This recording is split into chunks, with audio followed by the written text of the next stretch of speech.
বৈষম্য বিরোধী ছাত্র আন্দোলনের সময় দেশজুড়ে শত শত ছাত্র জনতা নিহত হয়েছেন। ওই আন্দোলনে রাজধানীর যাত্রাবাড়িতে ছাত্র জনতার মিছিলে মোহাম্মদ ফরিদ শেখ নামে একজন ব্যক্তি নিহত হন।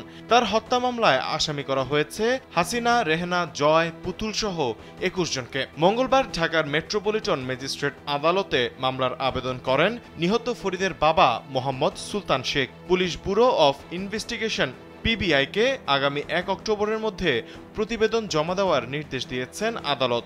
মামলার অভিযোগে বাদী উল্লেখ করেন, গত ৪ আগস্ট শেখ হাসিনার পদত্যাগের এক দফা দাবিতে ছাত্র জনতার তুমুল আন্দোলনকালীন বিকেল ৩:৩০টায় ফরিদ শেখ যাত্রাবাড়ি ফ্লাইওভারের টোল প্লাজার দক্ষিণ পাশের রাস্তা দিয়ে তার ফলের দোকানে যাওয়ার সময় পুলিশের গুলিতে মারাত্মক জখম হয়ে রাস্তায় লুটিয়ে পড়েন। স্যান্ডেলিনা সো, রূপচর্চায় আভিজাত্য।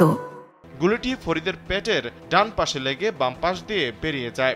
আশপাশের লোকজন তাকে মুগদা মেডিকেল কলেজ হাসপাতালে চিকিৎসার জন্য নিয়ে যান। পরে চিকিৎসাধীন অবস্থায় ৬ আগস্ট হাসপাতালে মারা যান ফরিদ শেখ। এই ঘটনার পরিপ্রেক্ষিতে সাবেক প্রধানমন্ত্রী শেখ হাসিনা তার ছেলে সজীব ওয়াজেদ জয়, মেয়ে সাইমা ওয়াজেদ পুতুল ও বোন শেখ রেহেনা সহ অজ্ঞাতনামা ২৫০ জনকে আসামি করা হয়েছে।